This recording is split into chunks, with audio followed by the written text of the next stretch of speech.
As the world commemorates World Food Day today, the amount of food wasted globally is staggering. South Africa, however, is no exception, with Foodforward South Africa calling for the government to amend legislation around food waste and food donation. Joining us is Andy du Plessis. He's the Managing Director for Foodforward South Africa. Andy, we know stories of, many South Africans that go to bed hungry, and yet in some parts of the country, there seems to be an excess of food, and it leads to incredible wastage. How do we begin to even out that playing field?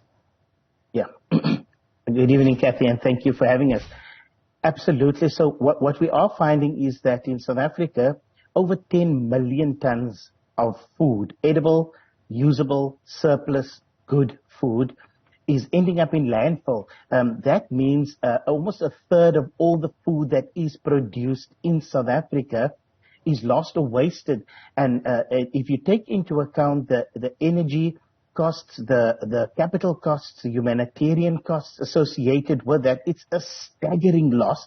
And there are huge opportunities here because in South Africa, by our estimates, around 30 million people experience food insecurity on a regular basis. So what we want to make sure we do is that we connect those dots. In South Africa, we do not have regulations governing how food donations are managed. And because of that, that food is lost or wasted. And we want to make sure that while government is trying to address the issues around food insecurity, poverty, inequality, there's a huge opportunity here that they can delve into, which other countries across the world are exploring. So what is the problem that you have around food donations and how they're currently being managed? What does the legislation not to create room for? Yeah.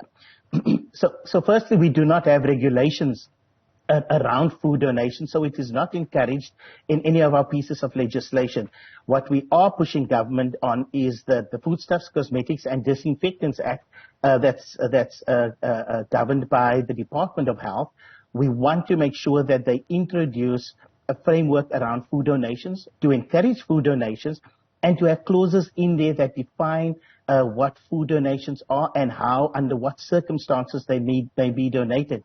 What food value chain partners are saying is they would love to donate more. They are dumping it in landfill at the moment, good edible surplus food, but they need clarity from the Department of Health as to what may be donated under what circumstances. For example, we've engaged with the Department of Health and they've supported our call that food that's past its best before date may still be donated because it's not an expiry date. It's simply a recommendation or recommended date.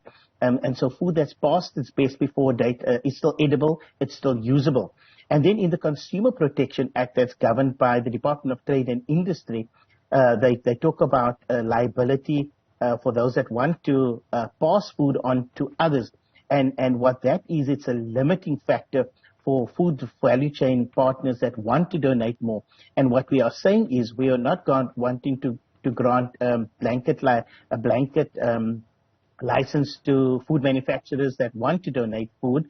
All we're saying is that food safety regulations must be in place so that when food is donated onwards from a manufacturer to an organization like Foodforward SA, that at the time the food is donated, that food has to be food safe. All right, Andy du Plessis, he's with Foodforward South Africa, Managing Director there.